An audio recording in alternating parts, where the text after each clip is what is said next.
আসসালামু আলাইকুম সুপ্রিয় দর্শক, আমি শাকিল আর আপনারা দেখছেন বিশ্ব বাংলা কৃষি, সর্বদা কৃষকের পাশে থাকে। সুপ্রিয় দর্শক, আপনারা লাউ চাষ করছেন কিন্তু মনের মতো ফলন পাচ্ছেন না, তাহলে এই ভিডিওটি আপনারই জন্য। এবং লাউয়ের যদি স্ত্রী ফুল আসে সেগুলি পোকা নষ্ট করে দিচ্ছে বা এইভাবে পচে যাচ্ছে, তাহলে অবশ্যই আপনারা এই ভিডিওটি শেষ পর্যন্ত দেখবেন। এবং একটি সার প্রয়োগ করা হবে, যে সারটি আপনি যদি প্রয়োগ করেন আপনার গাছে প্রচুর পরিমাণে স্ত্রী ফুল হবে আর প্রচুর পরিমাণে ফলন হবে।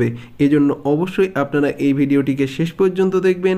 আর এই চ্যানেলে যদি আপনি নতুন হয়ে থাকেন তাহলে অবশ্যই চ্যানেলটি সাবস্ক্রাইব করবেন আর পাশের নোটিফিকেশন বেলটি অন করে দেবেন। তো চলুন সুপ্রিয় দর্শক, শুরু করা যাক। সুপ্রিয় দর্শক, লাউ গাছে বাম্পার ফলন পাওয়ার জন্য মাদা ঠিকঠাকভাবে তৈরি করতে হবে এবং মাদাতে জৈব সার প্রয়োগ করতে হবে। জৈব সার হিসেবে আপনারা ভার্মি কম্পোস্ট, গোবর সার, পাতা পচা সার ইত্যাদি আপনারা ব্যবহার করতে পারেন। তারপরে আপনারা মাদাতে বীজ বপন করবেন। বীজ বপন করার পর যখন চারার বয়স হবে 20 থেকে 25 দিন, তখন এই গাছে সার প্রয়োগ করতে হবে। আর সার হিসেবে আপনারা এনপিকে সার প্রয়োগ করবেন। এখানে আমি যে সারটি প্রয়োগ করছি এটা এনপিকে 15-15-15, আপনারা 10-26-26, ডিএপি ইত্যাদি সার প্রয়োগ করতে পারেন। এই সারগুলি প্রয়োগ করলে গাছের গ্রোথটা খুবই ভালো হবে এবং প্রায় সব ধরনের নিউট্রিয়েন্টসের চাহিদাই পূরণ করবে, যার ফলে লাউ গাছে বাম্পার ফলন পাওয়া যাবে। এজন্য সার প্রয়োগ করতে হবে আর 15 থেকে 1 মাস অন্তর অন্তর এই গাছে সার প্রয়োগ করতে হবে। আপনারা সার প্রয়োগ করার পর গোড়ার মাটিটাকে আলগা করে দিতে পারেন। এই কাজটি করলে সারগুলি মাটির নিচে চলে যাবে এবং গাছ তা দ্রুত সংগ্রহ করে নিতে পারবে। এজন্য আপনারা সার প্রয়োগ করার পর গোড়ার মাটিটাকে আলগা করে দেবেন। আর একটা বিষয় লক্ষ্য রাখতে হবে, সার প্রয়োগ করার আগে দেখতে হবে পর্যাপ্ত পরিমাণে মাটিতে রস আছে কি। মাটিতে রস থাকলে তবেই সার প্রয়োগ করতে হবে, আর যদি রস না থাকে তাহলে পানি প্রয়োগ করার পরে আপনারা সার প্রয়োগ করবেন। সুপ্রিয় দর্শক, এবার দেখে নেব লাউ গাছের 3G কাটিং। এই 3G কাটিংয়ের মাধ্যমে বাম্পার ফলন পাওয়া যেতে পারে। এই 3G কাটিং সঠিকভাবে করতে হবে। প্রথমে যখন বীজ বপন করবেন এবং গাছের হাইট হবে 1 থেকে 1.5 ফিট, তখন আপনার গাছের মাথার অংশটা কেটে দিতে হবে। প্রথমে যে গাছটি আছে সেটা 1G, গাছের মাথাটা কেটে দিলে শাখা প্রশাখা লতা বার হবে, সেটা হবে 2G। এবং শাখা প্রশাখা লতার মাথার অংশটা কেটে দিতে হবে। তারপরে যে শাখা প্রশাখা লতা বার হবে সেগুলি হবে 3G এবং সেটাতে আপনারা দেখতে পাবেন প্রচুর পরিমাণে ফুল থাকবে। এই গাছটিকে দেখুন, এটাতে পুরুষ ফুল আছে এবং এর মাথার অংশটা কেটে দিতে হবে। ঠিক এই পদ্ধতিতেই 3G কাটিং করতে হয়। প্রথমে আমি এর মাথার অংশটা কেটে দেব।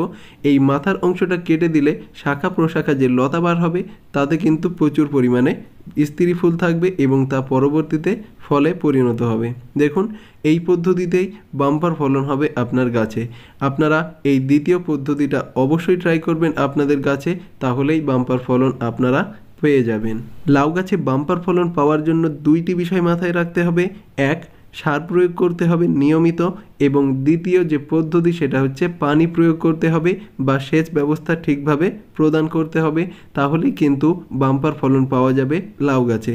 আর এই লতাটিতে দেখুন প্রচুর পরিমাণে লাউ ধরতে শুরু করেছে। সুপ্রিয় দর্শক, লাউ গাছের যখন বয়স একটু বেড়ে যাবে তখন কিন্তু এটাতে বাম্পার ফলন বেশি হবে। প্রথমের তুলনায় শেষের দিকে ফলনটা খুবই ভালো হয় এবং শেষের দিকে বেশি মাত্রায় সার প্রয়োগ করতে হবে, তাহলেই আপনারা বাম্পার ফলন পেয়ে যাবেন। আরেকটা বিষয় সবচেয়ে বেশি ফেস করতে হয়, সেটা হচ্ছে লাউ গাছের গুটি অবস্থাতে পচে যাওয়া বা ঝরে যাওয়া। এর প্রধান কারণ হচ্ছে মাছি পোকা বা fruit fly. Fruit fly ovipositor ঢুকিয়ে এই কচি লাউয়ে ডিম পেড়ে দেয়, যার ফলে এটা পচে যায় এবং পচার পর এটা পড়ে যায় বা শুকিয়ে গাছে থাকে। দ্বিতীয় কারণ হচ্ছে সারের যদি অভাব থাকে, সারের ঘাটতি থাকলে এই সমস্যা দেখা দিতে পারে এবং কোনো পোকার আক্রমণ বা ছত্রাকের আক্রমণে এই সমস্যা হতে পারে। এজন্য ছত্রাকনাশক প্রয়োগ করতে হবে। আপনারা মাসে একবার বা 15 দিন অন্তর অন্তর গাছে ছত্রাকনাশক প্রয়োগ করতে পারেন, তাহলে এই ধরনের সমস্যা দেখা দেবে না। আর মাছি পোকার জন্য আপনারা সেক্স ফেরোমন ফাঁদ ব্যবহার করতে হবে। সেক্স ফেরোমন ফাঁদ ব্যবহার করলে পুরুষ যে মাছি পোকা আছে সেগুলি মারা পড়বে, যার ফলে এদের বংশবিস্তার অনেকটাই কমে যাবে। আর আপনারা যদি রাসায়নিক কীটনাশক প্রয়োগ করে এই ধরনের সমস্যার সমাধান করতে চান, তাহলে সাইফারমেথ্রিন গ্রুপের কীটনাশক 1 লিটার পানিতে 2 ml মিশিয়ে আপনারা ফলসহ গাছে স্প্রে করে দিতে পারেন, তাহলেও এ ধরনের সমস্যা কমে যাবে। আপনারা এই পদ্ধতিটা ট্রাই করলেই বাম্পার ফলন পেতে পারবেন। সুপ্রিয় দর্শক, ভিডিওতে বলা পদ্ধতি আপনারা অনুসরণ করুন, বাম্পার ফলন পাবেন। আর যদি কোনো অসুবিধা হয় তাহলে কমেন্টে অবশ্যই জানাবেন। এবং আপনি যদি এই চ্যানেলে নতুন হয়ে থাকেন তাহলে অবশ্যই চ্যানেলটি সাবস্ক্রাইব করবেন আর পাশের নোটিফিকেশন বেলটি অন করে দেবেন। ধৈর্য ধরে এই ভিডিওটি শেষ পর্যন্ত দেখার জন্য আপনাকে অসংখ্য ধন্যবাদ। থ্যাঙ্কস ফর ওয়াচিং বিশ্ব বাংলা কৃষি।